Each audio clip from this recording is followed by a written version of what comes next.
Welcome to the Industrial Talk Podcast with Scott McKenzie. Scott is a passionate industry professional dedicated to transferring cutting-edge, industry-focused innovations and trends while highlighting the men and women who keep the world moving. So put on your hard hat, grab your work boots, and let's go. All right, welcome to the Industrial Talk Podcast. So glad that you are here. You know I'm honored. This platform is dedicated to you, the industrial professionals, the companies that get it done. You're bold, you're brave, you dare greatly. You're changing the world, you're innovating, you're doing it all. And I am honored. That's why we celebrate you here on this particular podcast. Yeah, we do. And you're listening to the number one industrial-related podcast in the universe. That is my story. That is what I'm sticking to. Again, thank you very much. We have a great interview. We've got a gentleman by the name of Johnny Bofilios and Ruben Stancel, and they're with a great company called CopperLeaf Technologies. They're out of Canada, and we're going to be talking a lot about making better decisions. Let's get going. Yeah, looking forward to this conversation. It was a great interview. We were doing something different, a lot more fun. We were doing a little cigar and bourbon type of roundtable with these two gents, and it was great because here's the thing. Once again, elephant in the room. We're talking about COVID. What are we going to do? What are we going to do post-COVID? What are we doing from a business perspective? And I've been hammering on, and these are just from feedback that I've been receiving from great leaders within industry.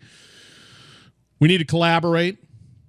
No excuses. You do not have the answers, all the answers. You might have a little portion of that little answer, but when you start to collaborate and you bring in a room a lot of other thinkers, yeah, you're making better decisions. 2, innovate, not just from a technology point of view, but how do you innovate your business from the human side all the way through to technology? That's what we're talking about. How do you take action? You can't just sort of sit there and chit-chat and talk about it and just feel good about yourself, and you need to take action. And it all gets down to making better decisions faster. That's what it is. You distill all that down. You want to make better decisions from a business perspective? Collaborate. You want to make business decisions, better business decisions as fast as you can? Technology, people, you got to do that. And you know those folks, and this is just sort of a segue right into our interview. Once again, it's making better decisions with a level of confidence faster, because if you're not thinking about speed, just telling you right now, you need to be agile, you need to be nimble, and you need to be making decisions faster with greater confidence. That's technology. And I'll tell you right now, CopperLeaf, when we were chit-chatting over a fine cigar and bourbon, we were talking about how do you do that? What do you do about that? It gets down to data, right? And then the ability to bring in the human element to be able to make those decisions with a higher level of confidence, reducing that risk. And the CopperLeaf technology, they have that platform. You can have all these legacy systems out there generating, but that middle layer, that technology in the middle that's just helping you feed and decipher that data, powerful.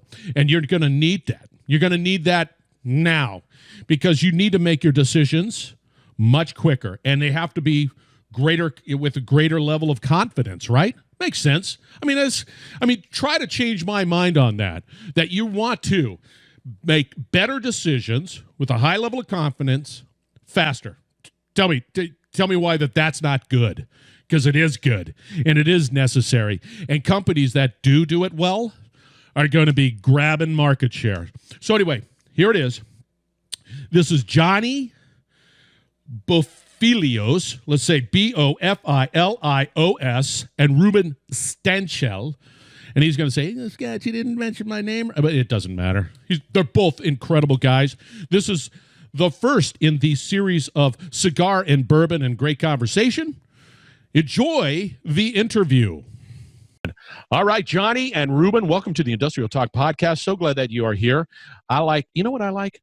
I like the fact that your company's name is CopperLeaf. I don't know why. It just sounds like a cool name. Do you know that's cool? You guys, you know it's cool, right? You know it's a cool name. You got to speak up. Come on. You know it's a beautiful thing. It's a beautiful thing, baby. It's going to be a long ass podcast if you guys don't freaking participate. It's like, Well, if you know the story about CopperLeaf, the company, being that it's based in Canada, right, and you have the maple leaf, so they said, hey, we just call it CopperLeaf. So then we have all these little badges when we travel with these pins that we put on. And everybody always has to ask you, is that a maple leaf? And it's a CopperLeaf. So cool, boy. I Well, like that a lot, man. it's So- a copper maple leaf.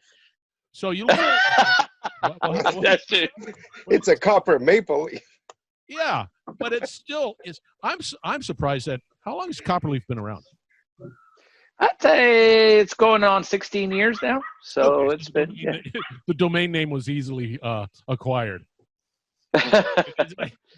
Because it seemed like, wow, man, I got CopperLeaf. The domain is taken. So then you got to put a hashtag in it or something like that. Okay, you listeners out there, we are, this is really the first and hopefully of many that we can kick off a cigar. Because Ruben's, we got to say pipe because he's smoking a pipe. We're smoking cigars, pipe, and bourbon in many, many forms. I'm drinking an old fashioned with old granddad. And what are you doing there, Johnny? I'm drinking a Weller. So I think it's a special reserve, just, comes from the Pappy family. So if you can't afford the Pappy, you step it down to the Weller. Man, you can't. I was gonna lie to you guys. I'm going, yeah, I'm doing an old fashioned with Pappy. And you doing? No, I wouldn't do that. Say head explodes. And you, Ruben, what do you got? I got a Poppy 25 and Coke. When you step it down from the Weller, you end up with your old granddad, 114. Freaking awesome little bourbon. I tell you what, I'll tell you a story. We were doing some business in Kentucky, Owensboro, matter of fact. And, you get through your day, meetings, business, whatnot. You ask the customers, hey, where do we go to grab a good dinner? So they tell us this little spot downtown. It's literally an old house that's been transformed into a restaurant, and it's got this little cool bar in the basement. So obviously we ended up at the bar. And kind of the call to fame for this bar is the fact that he's got 300 plus bourbons. He claims that he's got more bourbons than any other establishment in North America. A little bit grandiose, but once I always say that this is the number one podcast in the universe. So, there you go, right? And industrially, and I'm not competing with the other ones, but I understand the necessity to shoot high. Continue. So there you go, right? We're sitting at the bar. We're sitting next to this guy, and imagine Colonel Sanders stepped out of a KFC commercial that's sitting right next to you, right? And we struck a conversation. Well, he ends up being the guy that actually owns the place. I mean, you kind of imagine where the conversation went from there. I mean, we're all kind of passionate about the bourbons. We're asking him questions. He ends up being actually on the Bourbon Society, some sort of a title he's got with those guys for many, many years. And then we start talking into, the fads and all the big names that you can't get anymore. He's like, well, let me tell you guys a couple of those that are flying under the radar that you really ought to get into and try. And hence the old Granite 114. So I tell you what, man, can't beat it for the money. An excellent little bourbon. That's a great recommendation. I got to tell you right now. I stumbled on mine. There's no story or book that I just sort of researched into it. I just sort of stumbled upon it. You're looking for a good mixer, huh? I'll tell you a funny story about this Weller, though.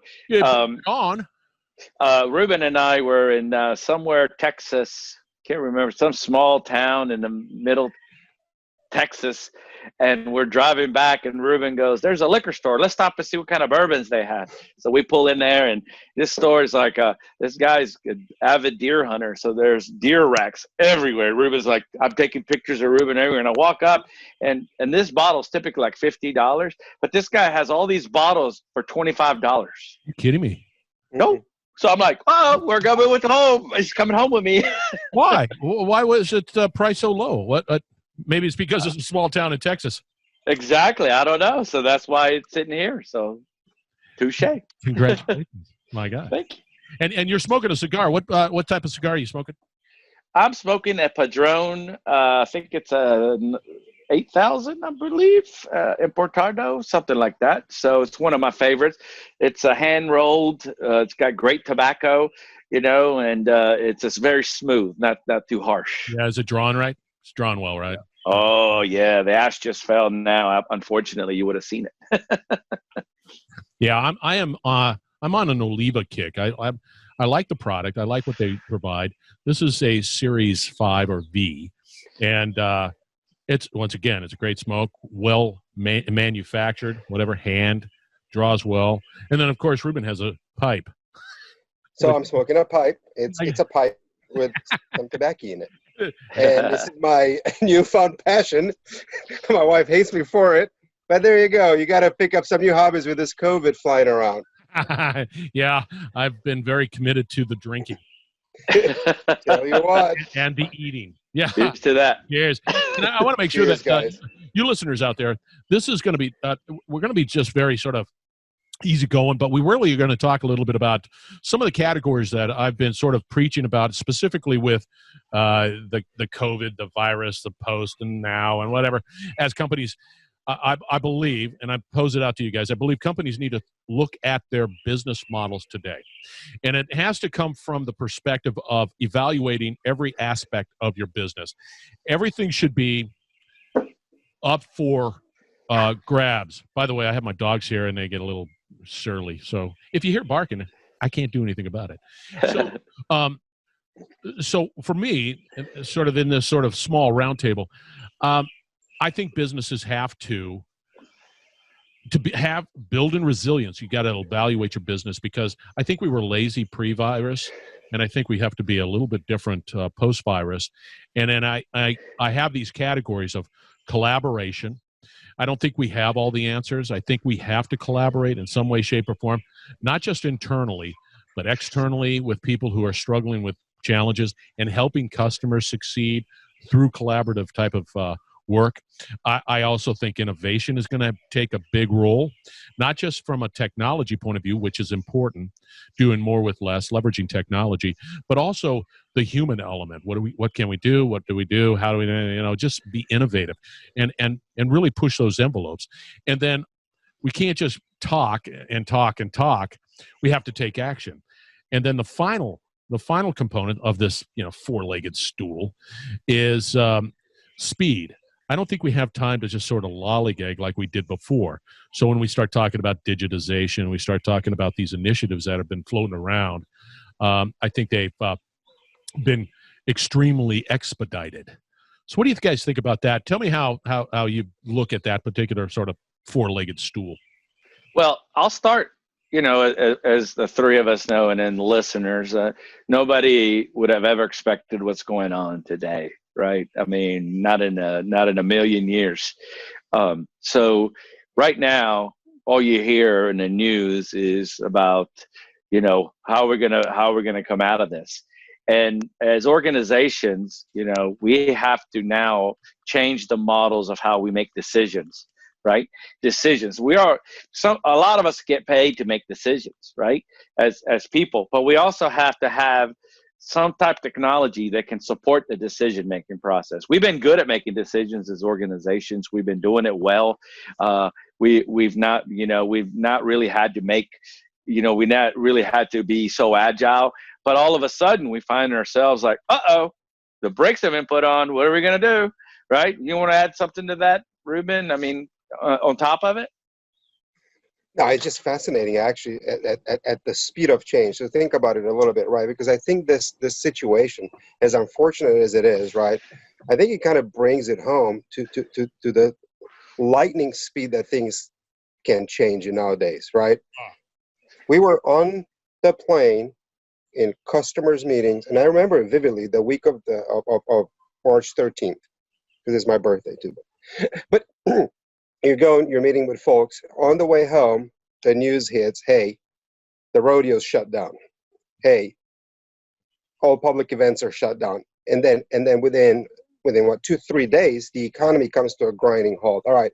So that brings it kind of home, I believe, to all of us, really, how fast things can change, right? Yeah. I think the positive thing, or another way of looking at it is, like, because you understand how quick things can change, then actually we can most likely change in a positive way or impact in a positive manner, right? This exponential speed of change, right? Within our organizations, departments, whatever we do for a living, right? And then how do you do it? And Scott, right? It's so funny, right? Talking about the speed, right? Scott and I have known each other for quite some time. We've done a podcast when I was with a previous organization. It was one of the best podcasts that I've ever done, and every time I tear up with just memories that are just so warm and tender in my heart. Well, thank you. Thanks for the plug. You said something about the dog, and then we saw your wife coming up too. Yeah, and if you're out there on video, my wife, right, there she is, right there. No. Hello. Hey, there she is. That's right. And that's Johnny, and you met him in Vegas. It's Johnny right there. Johnny. That's right. Vegas, Johnny Vegas. There you go. That's real-time podcasting. Hello. So where were we? But anyway, I mean, think about how fast things can change, right? So then I don't think we have the luxury of just kind of sitting around and waiting kind of for all things to fall into place. And quite frankly, that kind of brings me back to like, so Scott, right? I reached out to you once I read one of your LinkedIn posts, and literally it was the 5 principles that you've shared with us in the very beginning, right? That's right. Collaborate, innovate, action, and speed, right? And then another thing that kind of like caught my eye, because I really love the concept, look, stop with the pride, ask for help. And doesn't it apply to just about everybody, right? No matter what you do, really, right? There's probably a better way of doing things without you having to reinvent the proverbial wheel, right? So there's a couple of things that I always struggle with. And one is, of course, admitting, and this is a fault, admitting I need help. I mean, I don't think that in a pre-virus, we're always sort of, quote, self-sufficient. And now I think about it because, well, that's the only thing I can do, either eat barbecue chips and think about it or smoke a cigar and think about it. So I think about it all the time. And I realize that the challenges that we have going forward are pretty big, pretty complex, and they do revolve around speed, but also the and I have a question for you guys, but also the willingness to fail, because you're not going to hit home runs every time you're at bat. You might strike out, but you're going to get back up. And that to me is always fascinating, because people don't like to fail either. People don't want to be vulnerable. People don't want, but we have to be vulnerable and we have to ask for help. And I don't like to fail. Nobody does, but we learn from that. Right. Well, like I said earlier, I was reading a book last week, or I'll probably read a book a week, so I could quote lots of books. But I was reading one in one of the books. It was "Obstacle is the Way" by Ryan Holiday, right? And Ryan Holiday is all about stoicism, and I've been into this stoicism for the past. I don't know. You're going to have to define stoicism outside of the fact that I don't even know how to spell the damn. Well, it's all about finding your inner peace, finding your inner zen, right? Stillness is the key, right? Yeah. You don't react, right? Look at things for the good, right? Don't always, I have a bracelet. I'm not a tattoo guy, right? So I have 2 things written on this bracelet. One is lizard brain, and lizard brain is, I'm quick to react if somebody comes and says something to me, and I want to I feel like a fight or flight, right? So how do I control that? And the other one is ego is the enemy. So it's all about, looking at yourself and acknowledging that I have faults. I will fail. So how do I become better?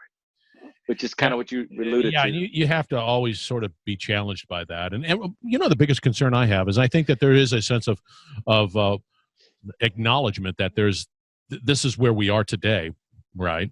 And I just don't want to go back to the old way. I think that there's a lot of camaraderie, a lot of collaboration that has to take place, and I think it's positive. I think it's a positive thing in a world of crap right now. I just think it is. Exactly. That's what I was gonna before I digressed on my stoic journey here. Well, better because of that. Now I know what it is. We get paid to make decisions, right? That's what we do every day. So the ideas start, and then we put those ideas into action, right? So decisions take investment, they take money, they take time, right? So before this happened, we were kind of chugging along, making decisions. We didn't feel an urgency. No. All of a sudden now we're like, we got to make decisions fast. Yes. We got to be agile. Yes. And those decisions have to drive some benefit and action quickly. So it's going to create the decisions are all about collaboration, innovation, right? Action. So how are we going to do that? And we're going to have to do it some way and come up with that. Sorry. No. You absolutely. When you first talked about it, is the model of decisions, and I don't understand that, because the old way was always. And this is not a slam on any CRM or any other system. Sometimes we just get lazy and crap goes in it and crap comes out and we have a hard time making decisions and so on and so forth. But how do we improve our model of decisions? How? At speed. Yeah. That's right. So it's actually fascinating. All right, Scott, when I was reaching out to you, I was like, man, I'm learning new things and they're just fascinating to me. So let's just kind of tell a story a little bit. So to kind of put things in perspective, fall back on what I know, what I've kind of grown up in the EAM world, right? Having worked for organizations that have built some well-known asset management solutions, right?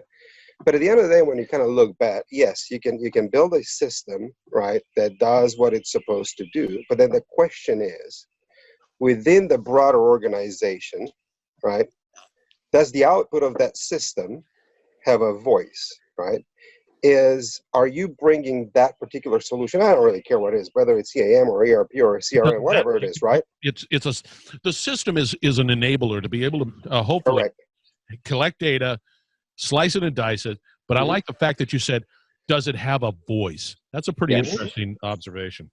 Within the larger enterprise, because ultimately the organization, right, it's kind of a sum of all the decisions that are being made collectively. And those decisions impact not just that particular department or particular group, but the broader enterprise, right?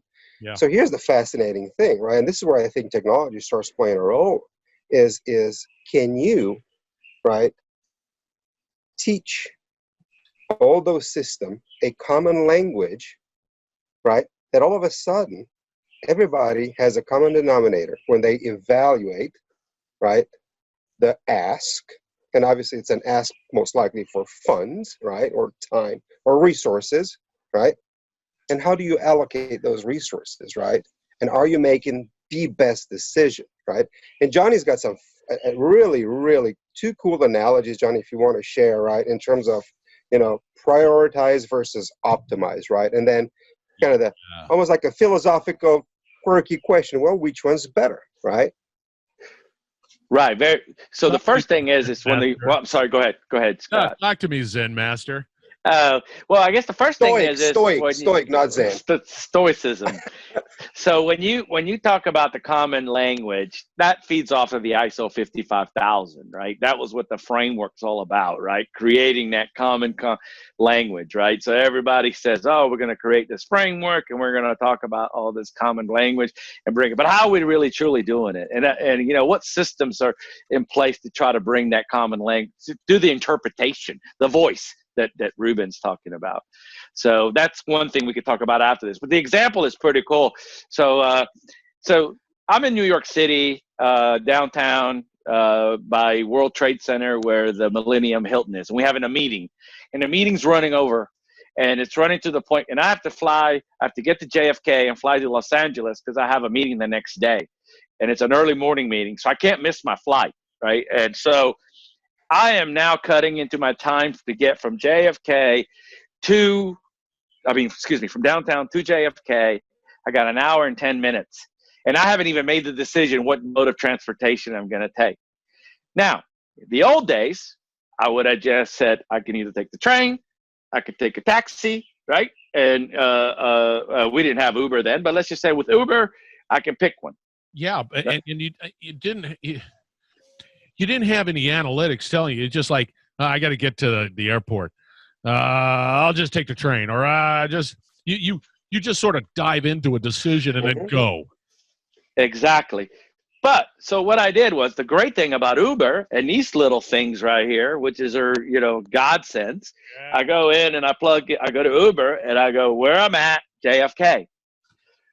And now Uber brings you up more options than just Uber. It'll say if you take the train, This is the cost, and this is the time. No So- way.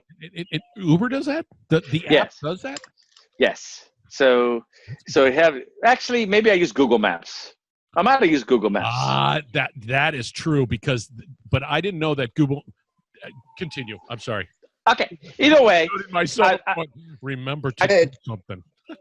I Johnny, came up with Uber's going to monetize on that idea, man. You better call me Uber.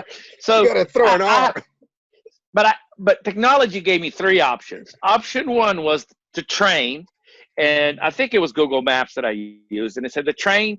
If I took, and it gave me two options, it's $7 to go, because if you go to JFK, you can't just go direct. You got to go to Jamaica Station, and then you got to take another train. So it's about $8. And it said it's going to take an hour and 10 minutes. Oop. Well, I'm cutting in. If there's any mistake, I'm done, right? Yeah. Uber was $120, Uber X, and it said it was going to be between 55 minutes and 60 minutes. Still only leaving me 10 minutes. And then it gives me this option. It says helicopter, 30 minutes. And the cost, $119, $1 cheaper than the Uber X. Now, I have to ask this question. Does Uber X know the fact that a freaking helicopter is cheaper and faster than their service? Well, in New York City, they do it because not a lot of places have that, right? The helicopter option, right? It's pretty damn cool. So I took, of course, the option where I didn't miss my flight, and I took the Uber helicopter. It was $119, and I got there on time, basically on time where I was waiting for my flight, okay? And I didn't miss it. Now, but if you look at it, it also, if I'd have taken the train, it's the best option for my company. It's the best option for the environment. It's the cheaper option. But I would have missed my flight, more than likely, right? And then I would have had to pay a change fee, or I had to stay at a hotel, miss my meeting the next day, and etc. The same option I would have spent $120, not so much eco-friendly, not really benefiting the company, so I might have missed my flight. The third option, though, is the cheapest option, but what about perception? From a perception standpoint, who's this guy think he's taking a helicopter? But technology gave me that opportunity to quickly find the most optimized path to where I wanted to go. If I didn't have that, like you said, we'd have just dumped in one second. So think about it. We're never going to take the human emotion out of action. A human always is going to have to take action, but technology gets us there much, much faster, much more efficient, and it's aligned to our, values and goals and objectives. See, an interesting thought is like, okay, that's pretty damn cool, right? That's today. You can do that today. I always think like, I wonder where it's going, because that's still sort of version 1, maybe version 2 of this sort of decision ability. I want to know where it's going, right? It's a fascinating conversation to have on just technology making decisions far more efficient. Well, think about it, right? So I'll take a crack at it. And granted, I joined the organization fairly recently, so I'm still fascinated by the potential of some of those technologies, right? But aren't you making those decisions today? Just like Johnny said, right? In the old days, what are you going to do? Well, I kind of know I can take the train or I can take a cab, one or two, right? Yeah. But here's where the analytics come into play. Here's where this churning of this metadata that's available out there, that's actually become digestible to us as consumers, comes into play. Not only does it give me the... Hey, did you say metadata? I think I just stopped that. I think I'm running a little on bourbon. I always say it's the decision making that comes into play, right? That's right. It's decision. But as humans, though, can you really compete with a machine, right? When you make those decisions, and I'll venture to say that maybe you could, if there's only onesie twosies, right? One if option 1 versus option 2, but when you got like 100, thousands of decisions that you got to make, right? Right. There's thousands of competing asks or investments or projects that you got to make a cohesive, coherent decision, right? That ultimately serves your organization the best, right? So you're doing it today. You're doing it with let's say, legacy technologies. You're doing it like kind of the old ways. You're sitting in a room, you're debating, you're arguing. Then the best politician wins, or maybe the person that squeaks the loudest, right? The squeaky wheel gets the oil.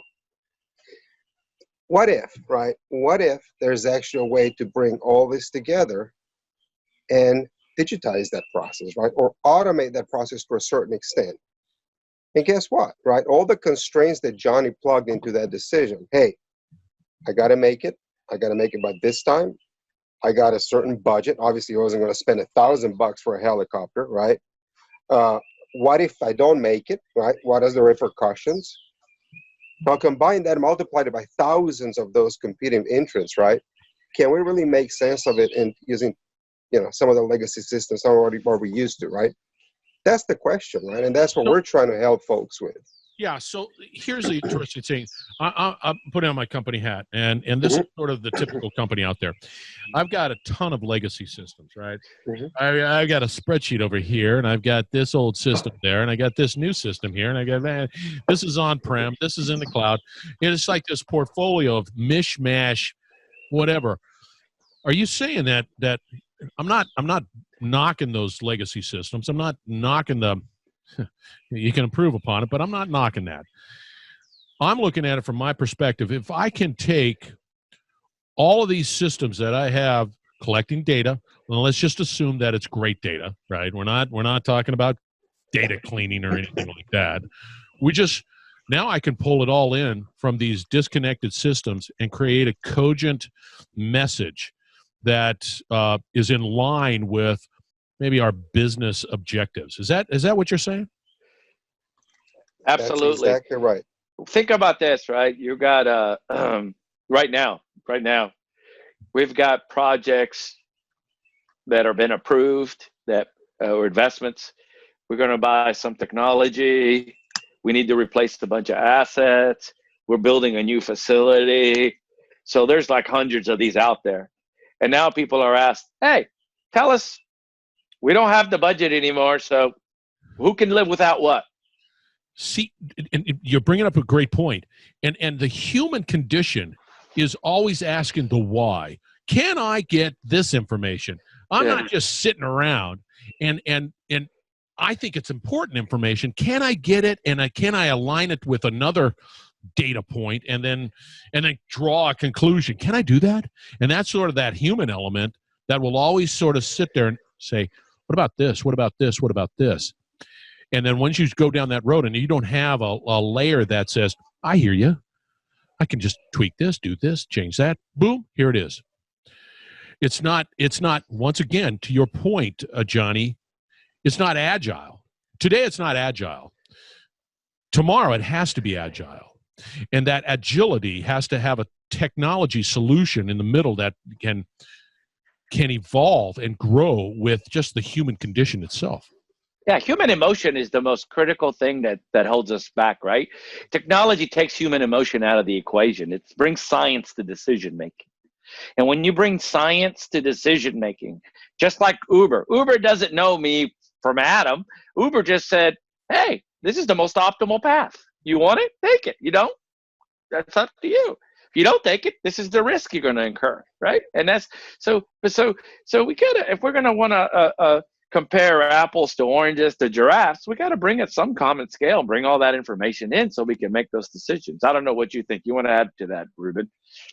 I mean, it's the commonality of do they all speak the same language, right? Can you bring everybody to the table that speaks the same language, that uses a standard system of value, that does the risk exposure benefit calculation the same way, right? That aligns with my priorities as an organization, right? Can we do that? Yeah, we can do that today, right? But it's cost effective. It takes a lot of time, right? So Scott, I really like the way you've actually kind of equated with one of your fundamentals, right? Yeah. Agility, right? Yeah, we can do it today, of course, right? We've got departments, we've got groups, we've got tens, hundreds, multiple very elaborate spreadsheets that can potentially mitigate that. Yeah. But man, what happens? Look at this. COVID-19 hit, and it hit within a span of a couple of days where we started this conversation, right? Yeah. So how do you now model that? How do you run the what if scenarios? And those are very complex scenarios, right? When you think about it, right? And see, hey, what if? Because all of a sudden, let's take utilities, for example, right? Now we got customers that are not going to pay their bills. The budgets are automatically reduced. Where do I put the money, right? So I can still maintain a safe environment. I still deliver the service in a safe way, right? While still mitigating for the situation that I live in, right? What if I got more money to spend in some instance, right? I'm telling you, this is a badass solution here, and the reason is, it's like I'm going to put my the hat on, my business hat on, and the business hat is, one, I have these legacy systems. They were pre-virus. This is where it's at. I have what I have, and now I'm going to have to try to figure out how I can create a solution that can truly adapt and then pull in this information. And it would seem to me, from my perspective, business guy, I am going to look at a solution like that, because I'm not going to have a capital expenditure on buying another doggone system. I need to live with the system, my portfolio as is, but I have to optimize it in such a way that I can get information out. Yeah, exactly. So I'll give you another good example that I have. And sorry, I think I went to deep sleep on my computer for a second there. I was just jaw jacking, and Ruben was jaw jacking. We just carried on without you. I'm a big college football fan. I live in Greenville, South Carolina. So does Ruben.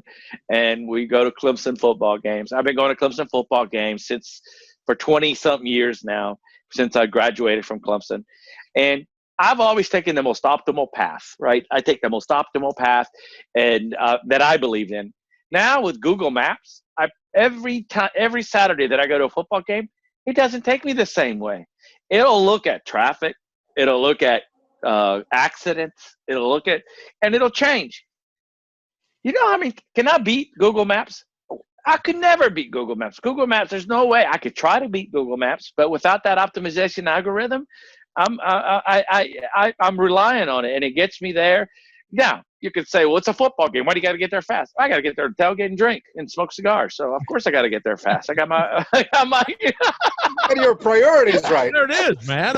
You're talking to a group of people. It's like, I'm issue with you. Well, why are you apologizing to me? I understand. I got to eat that rib, and I got to smoke that cigar now.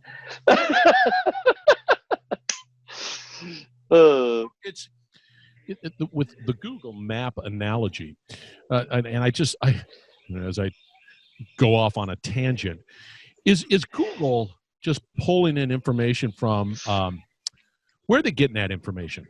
Are there sensors out there on the old road, or are they pulling in? You know, I got my old cell phone. Are they pulling in information from that cell phone? I think, yeah. Go ahead. Yeah. You know, I think they're tapping into a bunch of sources. Now, we can kind of go conspiracy theory right now. But so I don't know Google Maps, but here's what I started using. Yeah, go ahead. If I mention a barbecue on this, I guarantee I'm going to get some advertisements on rib cooking. Because I mentioned ribs. Hey, listen, Johnny and I can have a whole different conversation around barbecue. So maybe the next one we do is like barbecuing. Yeah. But here's another thing. So maybe not that familiar with how Google kind of like gets the data, but like Waze, for example, right? It's a little tool that I started using recently because I keep commuting back and forth.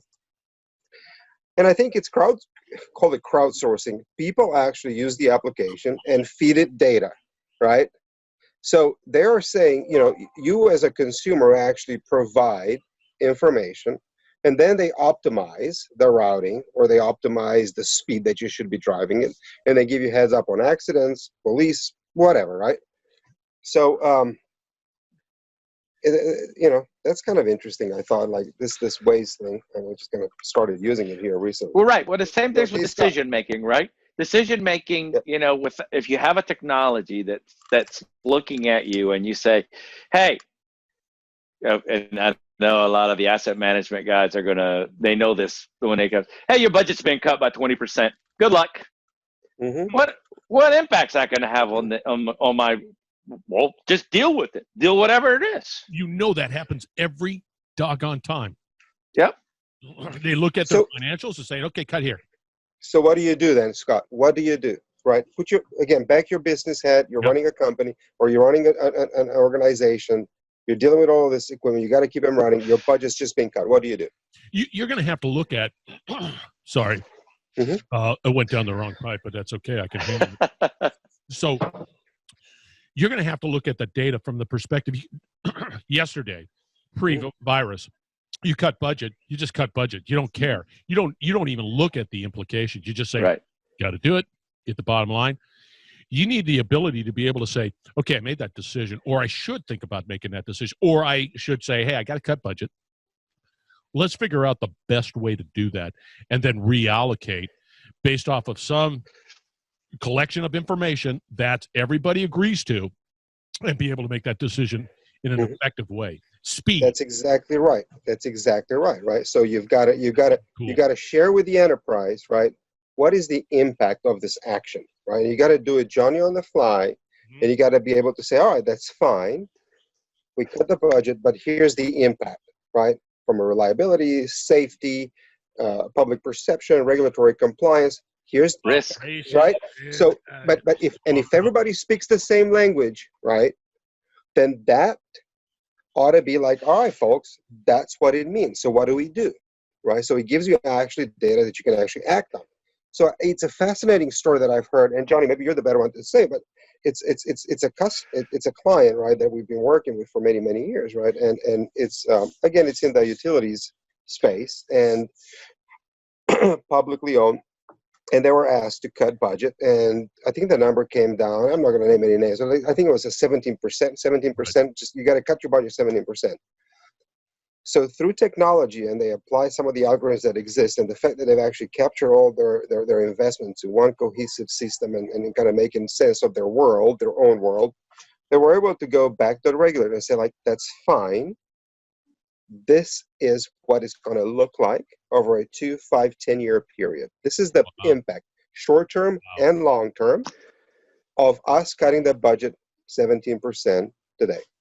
Yeah. See, and the net result was them actually increasing it by 32%, I believe, or whatever the number was. That I was getting ready to say, there's the one side of the equation of saying, hey, I got to cut budget, got to blah, blah, blah, because my rate case is whatever, and it is what it is. But then there's the other side of like, okay, we got to create budgets. We have all this data. How do we effectively and most efficiently create a budget that has real sustainable solutions going forward? And it's not just cutting budgets. You also can apply it to creating budgets and forecasting out the impact of that. Not just because I'm sitting in a doggone conference room and I'm very compelling because I want, this particular project. And somebody says, okay, I'm done talking to Scott. He's very argumentative and loud, and I'm tired and I got to go eat lunch. Yeah. And you've been in meetings like that. It's like, yeah, go. Here's your budget, that type of thing. That's interesting. That's the voice, right? It's what Ruben said. Yeah. You bring a voice to things that they didn't have a voice before. I think that's it. Maybe because you guys live in that stuff. I think that what you're talking about, what you're advocating, is something that goes in line with what we're talking about from an innovation point of view. That it's not future technology. You can do that today. Yep. And I think today is really the time to have that conversation, because you know as well as I do, the budget that was created, whatever, fiscal, I don't care when it was created, but I guarantee you it doesn't apply today. Right. Nope. Yeah.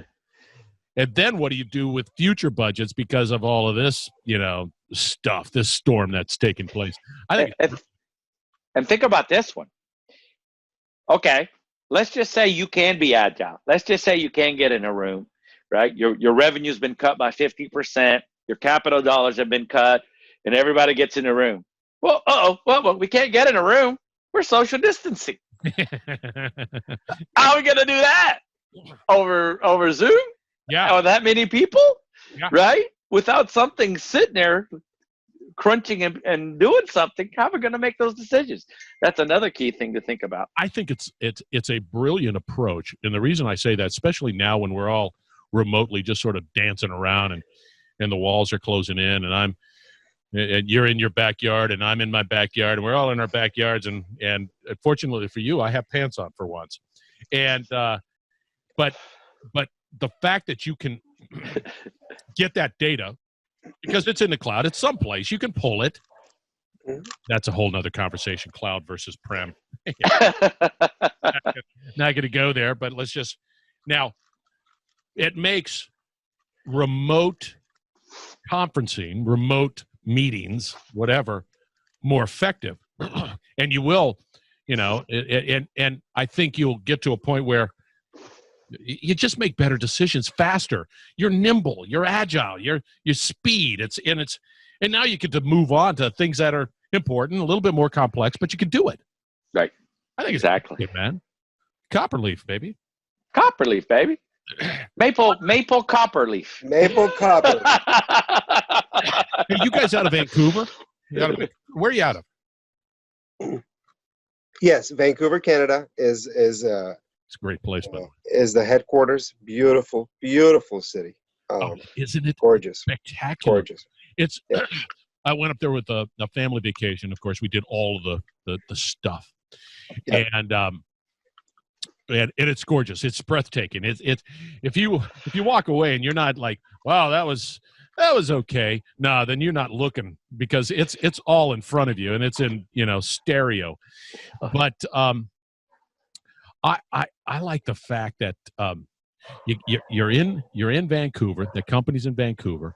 You're changing and I love the innovation. And it's not a plug for CopperLeaf. I'm always interested in professionals like you guys that are just thinking differently because it seemed like an industry for forever, let's say pre-virus. These conversations were great. They're fine. Yeah, that's pretty cool stuff. But we do it this way. We're in this trench and we're not going to change. And we go to work and it's a doggone dogfight each and every day. Now you can't do that. You can't afford that. You know what I can't wait? What? I can't wait for a software that can optimize how I think and make decisions in my head. You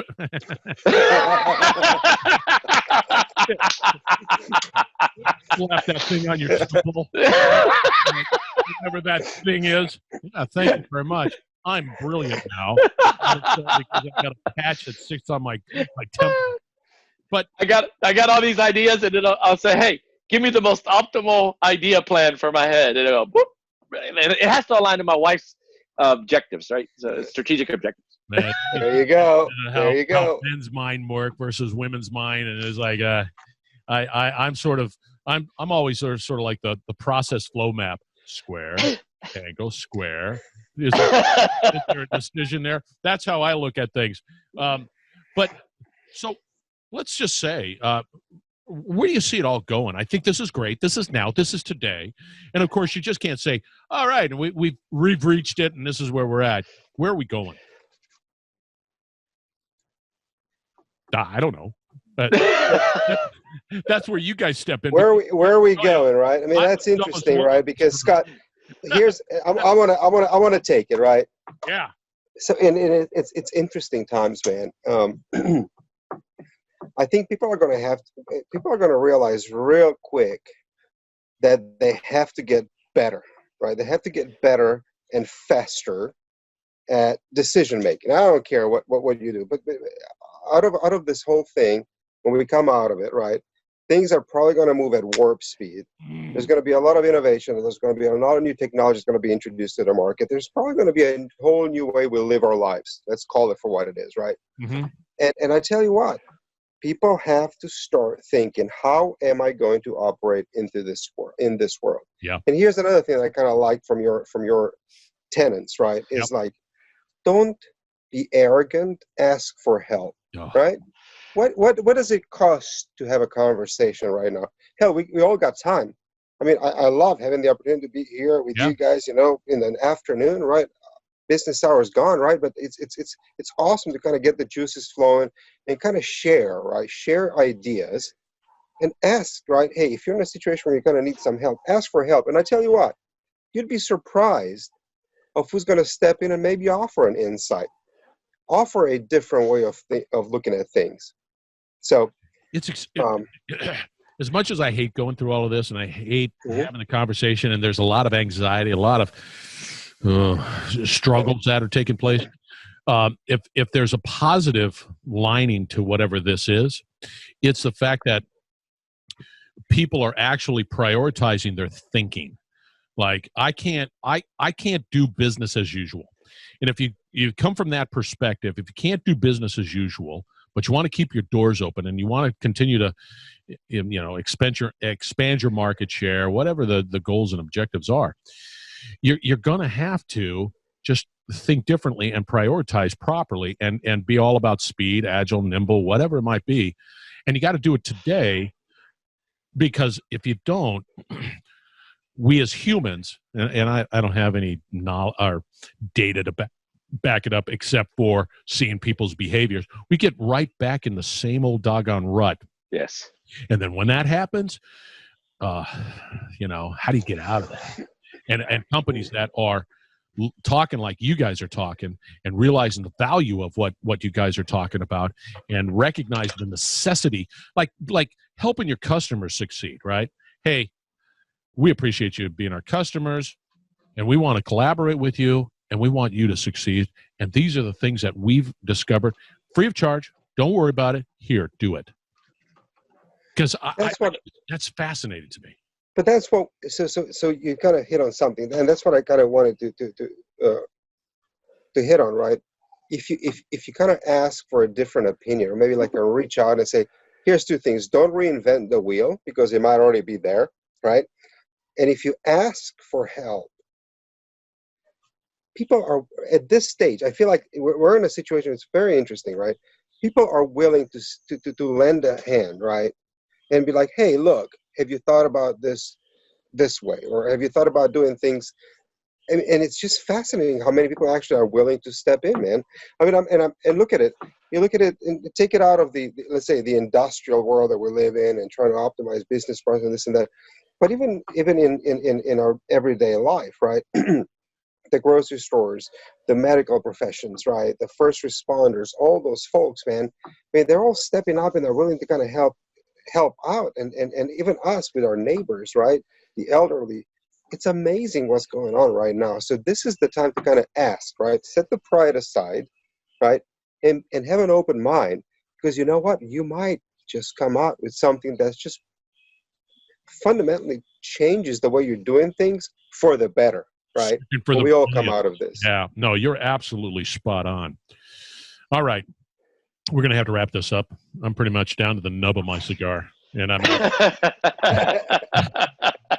of. I thought you were going to say you're down to the bottom of your bourbon. It is. Check it out. See, it's like, and I didn't bring it out here because I wasn't planning. I should have, but I. Oh no! I know myself. You guys got the bottles going in. And some of those awkward movements here were because of. Son of a gun, man! They were thinking ahead, and I'm all stuck with Mike. But are you guys active out on LinkedIn? Yeah. Absolutely. Now, Ruben, you got to be a little bit better than you were, because I thought you died, and then when you responded to one of the I said, "Damn, there's Ruben. He's great, man. He's fantastic. I remember the podcast I did with him, and my tears. He was so fantastic." Scott, I tell you what, and I loved you. I loved you when we met in Atlanta. What is a half a year ago? And I tell you what, I'm gonna wear those socks next time you and I are in person. Hey, by the grabbing it, Johnny, you're gonna get a pair. Just because. All right, I'm looking forward to that. Johnny, you and I got to sport the Scott socks, man. They're awesome. The Scott socks. I love it, man. You guys were wonderful. Okay, this is one of the things I remember in our last podcast that we did, Ruben. I was sitting there just struggling with your damn name, and I was trying to pronounce it like you pronounce it, and of course I failed like a doggone miserable pig. So, your last name. Say it. Stancel. See, I say it that way, and you tell me, it's not that way. Come on, man. You did all right. No, I didn't. So look at me. Oh, can you see it? Yeah, I can see it. We were in Vegas. Yeah. Oh, the fun. I interviewed Johnny, and the same thing when I interviewed him. It was an emotional time. It was a life changer when I interviewed Johnny. Ran off, and I was still stuck in the salt mine interviewing people. But he was having a good time. So anyway, you listeners out there, we're going to have to wrap this up. We're going to have all this information on their particular podcast. I'm not going to let you go. We're going to have all the links, all the way of contacting them, everything that you can possibly imagine. So there's no excuse. You've got to reach out. And I guarantee you, Ruben, Johnny, if somebody says, hey, I just want to know a little bit more, you're going to say, okay, cool. Here's the information. Right? You're going to do, sir. Yeah. See, so collaborate, baby. They're available to collaborate. Thank you, guys. This was an absolute ball. I'm going to do this again. This is the number one of many. We're going to do some more. If I can find more people that like to smoke cigars and drink bourbon, I'll let vodka peoples on. The next one with Ruben and I will be barbecuing bourbon. We'll get the great eggs. That would be awesome. I'm in. Right behind me. Yes. I'm in. Let's do it. All right, you listeners out there, there it is, man. Laid the whole truth bomb down there. We're going to be doing a barbecue, and now I got to think about the one. Okay, I got an idea that I'm going to be cooking. So, thank you guys. This was absolutely a spectacular interview. I loved it. It's not an interview; it's a little round table, a little fun. Yeah, I like it. Thank you guys, and you listeners, stay tuned. We're going to wrap it up on the other side. So, thank you very much.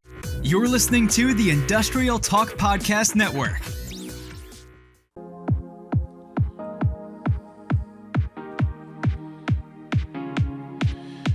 All right, once again, thank you very much for joining the Industrial Talk Podcast. That is Johnny Bofilios and Ruben Stancel. They're with a company called CopperLeaf Technologies out of Canada. And try to change my mind. Try. But it's not going to work. I just want to give you the FYI that you do. You want to make decisions, right? Faster, the good decisions faster with a higher level of confidence. And that's what we're talking about here. We're talking about that data. Bring it on in to make and reduce that risk big time. You got to do it. Reach out to both Johnny and Ruben. Find out more because you need to do this. There's no ifs, ands, or buts, just FYI.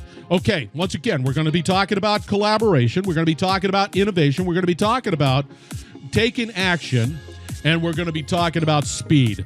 That's what we have to do. That's where we got to focus. You don't have all the answers. That's why you collaborate.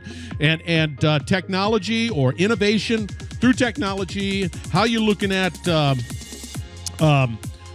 people and your business model, you've got to be innovative, right? You got to think about disruption. And then the last one, you got to take action. You don't have time to waste because I'm telling you right now, that company that you're competing against is going to take your market share because maybe they're thinking about that. Be bold, be brave, dare greatly, innovate, change the world. That's what you guys are doing. Thank you very much for joining the Industrial Talk Podcast. We will be back later.